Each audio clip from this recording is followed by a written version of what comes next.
नमस्ते छात्रों। कक्षा 9वीं लोक भारती के इस वीडियो में आपका हार्दिक स्वागत। बच्चों लोग, पहले वीडियो में हमने देखा था कविता चांदनी रात। आज इस वीडियो में हम देखने वाले हैं दूसरा पाठ, बिल्ली का बिलुंगड़ा। बिलुंगड़ा का अर्थ है बिल्ली का बच्चा। ठीक है। इसके लेखक है राजेंद्र लाल हंडा। राजेंद्र लाल हंडा जी हास्य व्यंग्य कहानी के लिए प्रसिद्ध है। राजेंद्र लाल हंडा जी ने इस हास्य कहानी के माध्यम से क्या बताने की कोशिश की है, देखिए। यहां पर लेखक राजेंद्र लाल हंडा जी यह बताना चाहते हैं कि गलतफहमी के कारण निर्माण होने वाली कठिन स्थिति का वर्णन लेखक इस कहानी के माध्यम से करते हैं। कभी कभी गलतफहमी हो जाती और गलतफहमी के कारण हम क्या होते हैं, बड़ी मुसीबत में आ जाते हैं, बड़े संकट में आ जाते हैं। और इसी भावनाओं को, इसी विचारों को लेकर राजेंद्र लाल हंडा जी इस हास्य कहानी के माध्यम से देखिए किस प्रकार से वर्णन करते हैं। बच्चों लोग, यहाँ पर अलग अलग प्रकार के पात्र आए हैं। हास्य कहानी जो कुछ है, हास्य कहानी की जो प्रमुख पात्र है, इन प्रमुख पात्रों के संदर्भ में मैं चर्चा करता हूं। पहला पात्र प्रमुख है बिल्ली। बिल्ली ये पात्र प्रमुख पात्र है। हास्य कहानी का पहला पात्र कौन सा है? बिल्ली पात्र है। उसके उपरांत दूसरा पात्र जो कुछ है वह है चूहे। दूसरा पात्र है चूहे। ठीक है, दोनों पात्र आपको समझे। तीसरा पात्र है यहाँ पर नौकर। तीसरा पात्र है नौकर और चौथा पात्र है लेखक। और चौथा पात्र कौन है? लेखक। तो इस प्रकार से ये चार पात्र, महत्वपूर्ण जो चार पात्र है वो यहां पर बताए गए हैं।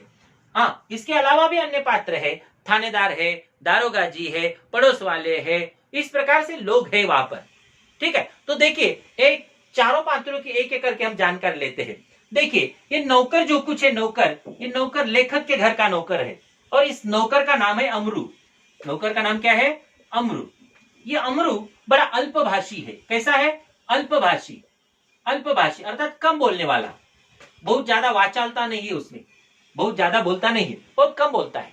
देखो ध्यान दीजिए, नौकर के संदर्भ में बता रहा हूं। पहला पात्र बिल्ली है, चूहे, नौकर, परंतु नौकर के संदर्भ में बता रहा हूं। यहाँ पर नौकर का नाम है अमरू और वह है अल्पभाषी। उसके उपरांत वह है मस्खरा। वो कैसा है? मस्खरा। ठीक है, हमेशा मस्ती करने वाला, मजाक करने वाला, मस्खरा है। ठीक है, हंसाने वाला है। ओके, उसके उपरांत देखिए वो किस प्रकार से है।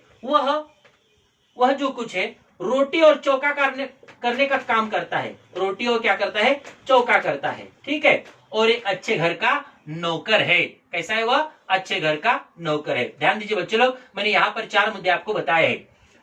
हाँ, लेखक के घर का जो नौकर है, वो नौकर का नाम है अमरू। वह है अल्पभाषी, वह मस्करा है और रोटी चौका करने का काम वह करता है। उसके उपरांत देखिए चूहे। चूहे जो पात्र है वो चूहे पात्र। ये चूहे, लेखक के घर में बहुत सारे चूहे हो गए हैं। ठीक है, और ये चूहे जो कुछ है, चूहे लेखक को बहुत तकलीफ दे रहे हैं। चूहे लेखक को क्या दे रहे हैं? तकलीफ दे रहे हैं। इन चूहों से अनाज बचाने के लिए ढोल बनाए गए हैं, डिब्बे बनाए गए, ढोल बनाए गए। परंतु छिपके से वो चूहे इस ढोल में प्रवेश करते हैं। कहां प्रवेश करते हैं? ढोल में प्रवेश करते हैं और इसीलिए वो लेखक को बहुत तकलीफ देते हैं, बहुत परेशान करते हैं। ठीक है, अगला पात्र है बिल्ली। बिल्ली पात्र के संदर्भ में आपको बताना चाहता हूं कि लेखक ने चूहे से परेशान होकर घर में बिल्ली को पाला था, क्योंकि वो चूहे से परेशान थे और चूहे की परेशानी को दूर करने के लिए लेखक ने क्या पाला था? बिल्ली पाली थी। ठीक है, तो ये बिल्ली सबसे पहले क्या करती थी? बिल्ली ने विधिपूर्वक चूहे को नष्ट किया। अपना बराबर उसने काम किया। सबसे पहले उसने क्या किया? चूहे को नष्ट किया। चूहे को नष्ट करने के साथ साथ वह झूठन खाती थी। पहले क्या करती थी? झूठन खाती थी। उसके उपरांत इस बिल्ली ने लेखक और लेखक के परिवारजनों को तकलीफ देना आरंभ कर दिया। क्या करना आरंभ कर दिया, तकलीफ देना आरंभ कर दिया। वो मनचा पदार्थ खाती थी। क्या करती थी वो, मनचा पदार्थ खाती थी। इस प्रकार से ये 3 पात्र है। और अगला पात्र है लेखक का पात्र। और लेखक के बारे में तो मैं आपको बता रहा हूं, को लेखक के घर में नौकर है, चूहे है, बिल्ली है, और इसके साथ साथ लेखक ड्यूटी पर जाते हैं। और ड्यूटी पर जाने के पहले वह हजामत करते हैं, हजामत के बाद स्नान करते हैं, स्नान करने के उपरांत तो वो अपनी ड्यूटी पर जाते हैं। इस प्रकार के लेखक है। और लेखक के संदर्भ में वह कैसे है, हास्य लेखक है। कैसे लेखक है, हास्य लेखक है। ठीक है, तो इस प्रकार से आपको यहां तक समझ में आया होगा। तो चलिए अगले पड़ाव पर मैं आपको लेकर जाता हूं।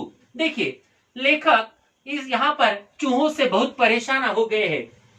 चूहों से बचने के लिए लेखक ने घर पर ढोल बनाए थे और वह डिब्बों में अनाज को रखते थे, परंतु उस अनाज में भी वह चूहे घुस जाते थे नजर चुराकर। देखो, एक समय था जब घरों में बिल्ली का आना जाना बुरा माना जाता था। देखो, पुरानी परंपरा कौन सी है, घर में बिल्ली का आना जाना बुरा माना जाता था। परंतु आजकल की परिस्थिति के कारण पुरानी विचारधारा और परंपरा एकदम घपले में पड़ गई है। पुरानी विचारधारा और परंपरा को कोई भी नहीं मानता है। पुरानी परंपरा कौन सी थी, घर में बिल्ली का आना जाना बुरा माना जाता था। पुरानी ढेर सारी परंपरा है, अंधविश्वास की परंपरा है। हाँ, घर की देहली पर छींकना वो बुरा माना जाता था, रात के समय में सीटी बजाना बुरा माना जाता था, कुंडी खटखटाना बुरा माना जाता था। ये अंधविश्वास की बातें है। तो उसी प्रकार से बिल्ली के संदर्भ में भी ये महत्वपूर्ण बात लेखक ने यहाँ पर बताई है। देखिए, वही विचार ठीक समझा जाता है जिस विचार से काम चलता है। वो विचार सही है, वो विचार ठीक है जिस विचार से अपना काम होगा, बराबर है, जिस विचार से अपना कार्य पूर्ण होगा वो विचार हमारे लिए सही माना जाता है। पिछले दिनों हमारे घर में बहुत चूहे हो गए थे। लेखक के घर में क्या हो गए थे, चूहे हो गए थे। उन्हें घर से निकालने के बहुत सारे प्रयत्न किए गए, पर हमारी एक न चली, परंतु वह चूहे घर से नहीं गए। चूहे से बचाने के लिए देखो, आटे और अनाज के लिए लेखक ने लोहे के ढोल बनाए, ढोल डिब्बे बनाए। यह उपाय कुछ दिनों तक कारगर रहा, कुछ दिनों तक उपयोगी रहा। कौन सा उपाय, लोहे के डिब्बे बनाए जो थे, लोहे के डिब्बे में जो अनाज रखा गया था, धान रखा गया था, वो कुछ दिनों तक सुरक्षित रहा और जो उपाय था वो उपाय कारगर रहा। पर कुछ दिनों के उपरांत देखो, परंतु आंख बचाकर चूहे इन ढोलों में भी घुसने लगे। और इस समस्या पर कई मित्रों के साथ परामर्श किया, कई मित्रों के साथ विचार विमर्श किया, कई मित्रों की राय ली और आखिर में यह फैसला हुआ कि घर में एक बिल्ली पाली जाए। इस प्रस्ताव पर किसी को आपत्ति नहीं थी, किसी को कोई ऐतराज नहीं था, क्योंकि पुरानी परंपरा घपले में पड़ गई थी। पुरानी परंपरा को कोई अभी मानता नहीं था। सभी मित्रों के साथ विचार विमर्श किया गया और विचार विमर्श करने के उपरांत यह निश्चित हुआ कि घर में एक बिल्ली पाली जाए। और इस बात की किसी को भी ऐतराज नहीं था, आपत्ति नहीं थी। देखो, चुनांचे, इसलिए एक बिल्ली लाई गई।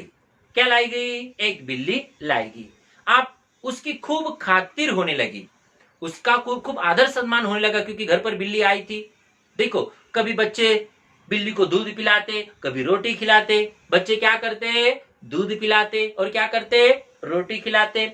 उसने विधि पूर्वक जिस नियम के अनुसार चूहों का सफाया शुरू किया, नियम के अनुसार वह आई और चूहों को नष्ट कर दिया। और देखते देखते चूहे सारे घर से गायब हो गए।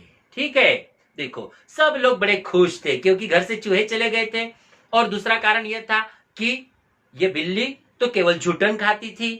ठीक है, और इसीलिए सारे लोग बहुत खुश थे और अलग से उसे कोई खर्चा भी नहीं था, इसलिए हमने इसका कोई खर्च भी नहीं पड़ा। ध्यान दीजिए, लोग खुश होने का कारण, एक, घर में से चूहे नष्ट हो गए, दूसरा, बिल्ली केवल झूठन खाती थी, तीसरा, बिल्ली को कोई भी खर्च नहीं था, इसलिए सारे लोग कैसे थे, खुश थे। देखो, 2 महीने बाद वह समय आ गया जब हम चूहों को तो भूल गए, परंतु बिल्ली से बहुत तंग आ गए। तंग आना, परेशान होना। तंग आना का अर्थ क्या है, तंग आना, परेशान होना। हमने सोचा चूहे तो खाली अनाज खाते थे, कम से कम परेशान तो नहीं करते थे। चूहे क्या करते थे, अनाज खाते थे, परेशान नहीं करते थे। पर बिल्ली क्या कर रही है, बिल्ली अनाज भी खाती है और ऊपर से परेशान भी करती है। ध्यान दीजिए, चूहे क्या करते थे? केवल अनाज खाते थे, परेशान नहीं करते थे। बिल्ली तो परेशान भी करती है और अनाज भी खाती है। तो सबसे ज्यादा तकलीफ किसकी हुई? चूहे की या बिल्ली की? हाँ सही, बिल्ली की सबसे ज्यादा तकलीफ हुई। देखो ध्यान दीजिए, ये बिल्ली खाने में भी कम नहीं है और हमें तंग भी करती रहती। उसके प्रति हमारा व्यवहार बदल गया और उसके प्रति लेखक के परिवार के लोगों का व्यवहार बदल गया। बिल्ली भी कम समझदार जानवर नहीं है। बिल्ली कैसी है? कम समझदार जानवर नहीं है। जो शेर के काबू में नहीं आई, वो इंसान के काबू में कैसे आएगी? बड़ी समझदार जानवर कौन है? बिल्ली है। वो हमसे कैसे मात खा जाती, हम मात खाना, हार स्वीकार करना, उसने भी अपना रवैया बदल दिया, उसने भी अपना व्यवहार बदल दिया। वो हमारे आगे पीछे फिरने की बजाय वह रसोई के आसपास में दुबक कर बैठने लगी। देखो, बिल्ली का रवैया बदला। पहले वो झूठन खाती थी, लेखक के परिवार के लोगों के आगे पीछे घूमती थी, पर अब क्या करने लगी? वह आगे पीछे नहीं घूमती है, रसोई घर के पास दुबक कर बैठती है, छिपकर बैठती है और जैसे ही मौका मिल जाए अपनी मनचाह पदार्थों को वह नष्ट कर देती है, खा जाती है। जब मौका लगता है, मजे से जो जी में आया खा जाती। इस तरह चोरी करते बिल्ली कई बार पकड़ी गई। एक दिन सुबह उठते ही मैं रसोई में कुछ लेने गया, देखता हूं कि रात में कड़े हुए दूध का दही जमाया था और उस दही को यह बिल्ली चाव से खा रही थी। बिल्ली खूब मजे से खा रही थी। इस प्रकार लेखक बिल्ली से बहुत परेशान हो गए। लेखक ये चाहते हैं कि इस बिल्ली से कैसे पिंड छुड़ाया जाए, कैसे छुटकारा पाया जाए। छुटकारा पाने के लिए लेखक क्या करते हैं, देखेंगे हम अगले वीडियो में। देखते रहिए अगला वीडियो। धन्यवाद।